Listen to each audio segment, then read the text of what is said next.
The sun hung heavy over Jerusalem on the morning of July 22, 1946, casting long shadows across the limestone walls of the King David Hotel. To the casual observer, it was merely the city's most luxurious landmark, a playground for diplomats and high society elites. But behind its elegant facade, the southern wing hummed with the clinical efficiency of an empire under siege. This was the nerve center of British rule in Mandatory Palestine, housing the Secretariat and the military headquarters.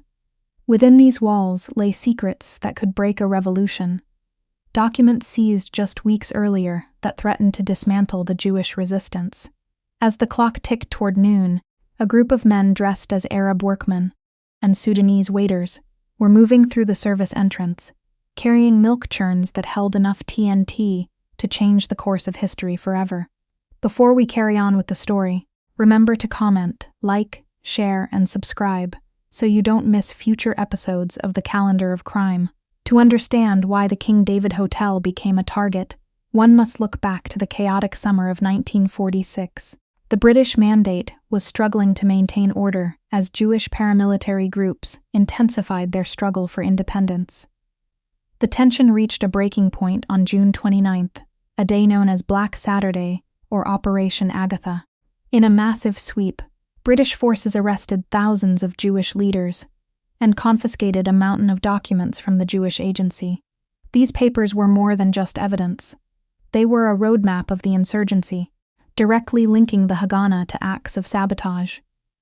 The British hauled these files to their headquarters in the King David Hotel, believing they were safe within the most guarded building in the city. For the Irgun, a hardline militant organization led by Menachem Begin, the presence of those documents was an existential threat. If the British could decode the networks and names within those files, the resistance would be decapitated. The decision was made. The southern wing of the hotel, where the documents were stored, had to be destroyed. This wasn't just an act of war. It was a desperate attempt to erase the evidence that could lead to the gallows for their comrades. The plan was codenamed the Chick, and it was one of the most complex and dangerous operations the underground had ever attempted. The mastermind behind the logistics was Amichai Paglin, the Irgun's chief of operations. He knew the hotel's security was formidable, but he also knew its weaknesses. The basement housed the Regence Café, a popular spot that sat directly beneath the supporting columns of the southern wing. If they could plant explosives there, the entire structure would fold like a house of cards. To get the bombs inside, they wouldn't use guns or force. They would use the very service industry that kept the hotel running. 7 large milk churns were prepared, each packed with nearly 100 pounds of a lethal mix of TNT and gelignite.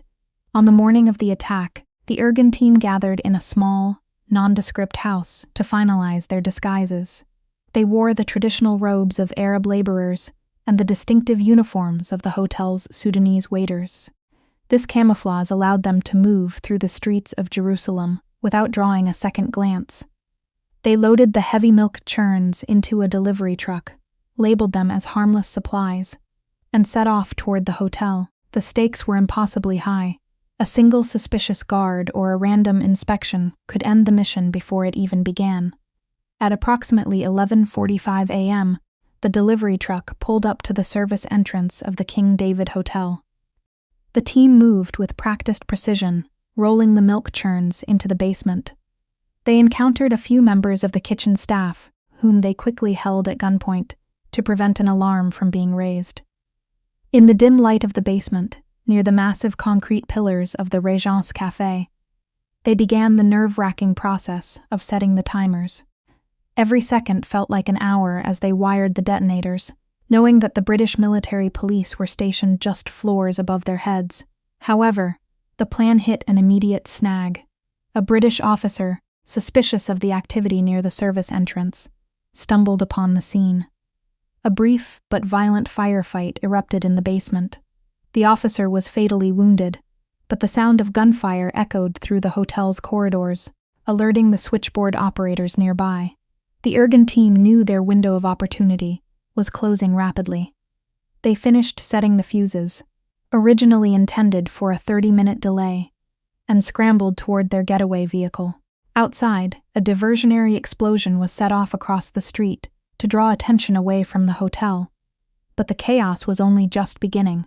As the militants fled, a 16-year-old Irgun recruit named Adina Hay was stationed at a public telephone. Her role was perhaps the most controversial of the entire operation. She was to deliver the warnings. According to Irgun records, the first call was placed at 12:22 p.m. to the hotel switchboard. In both Hebrew and English, she delivered a chilling message. "This is the Jewish resistance movement. We have planted bombs in the hotel. Please vacate it immediately. You have been warned." She then placed follow-up calls to the French consulate, located right next to the hotel, and to the offices of the Palestine Post. The question of whether those warnings were taken seriously remains a subject of intense historical debate. Some accounts suggest that the hotel's management received the call but dismissed it as another prank or a false alarm, as the city had been plagued by such threats for weeks. Others point to the chaos of the earlier shootout and the diversionary bomb, suggesting that the British authorities believed the danger had already passed. There are even persistent, though unproven, rumors that a high-ranking British official, Sir John Shaw, was informed of the threat but refused to evacuate, reportedly saying, "I am not here to take orders from the Jews."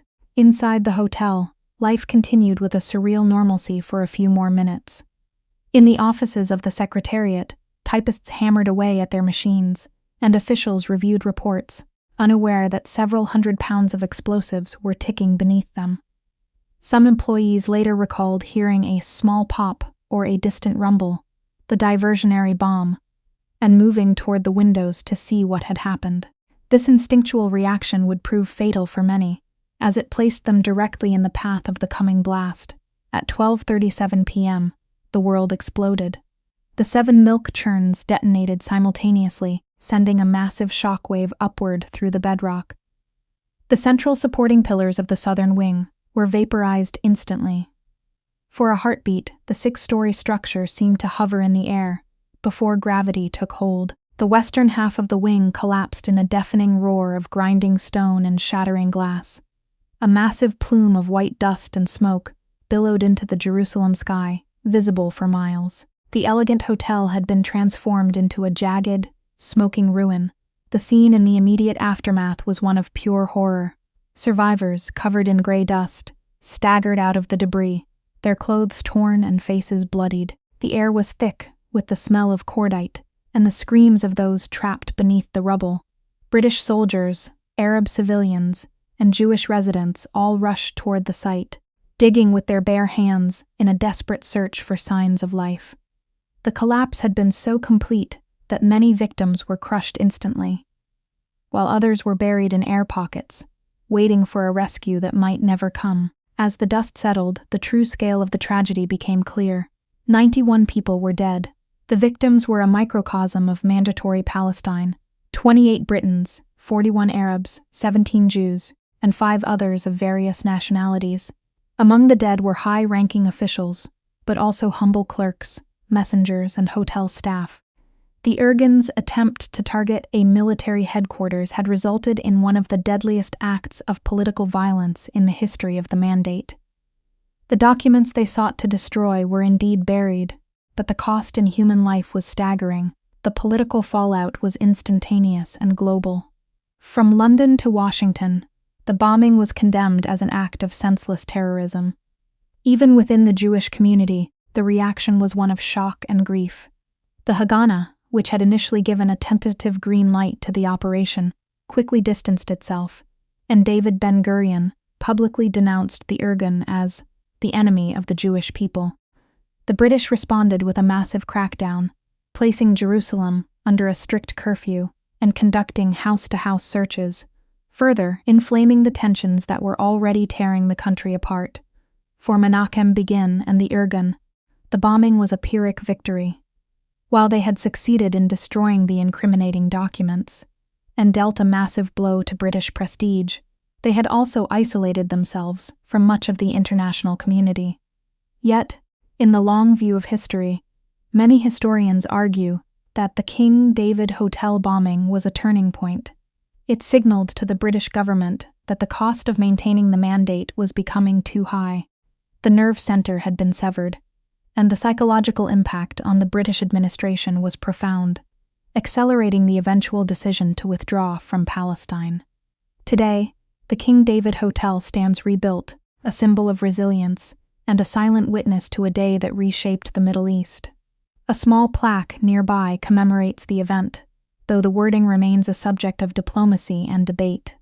The story of July 22, 1946, is not just a tale of explosives and politics. It is a reminder of the thin line between revolution and tragedy. It remains a foundational chapter in the calendar of crime, a day when the pursuit of a dream left a scar on the heart of an ancient city. Thanks for watching. Please comment, share, like, and subscribe for future episodes from the calendar of crime.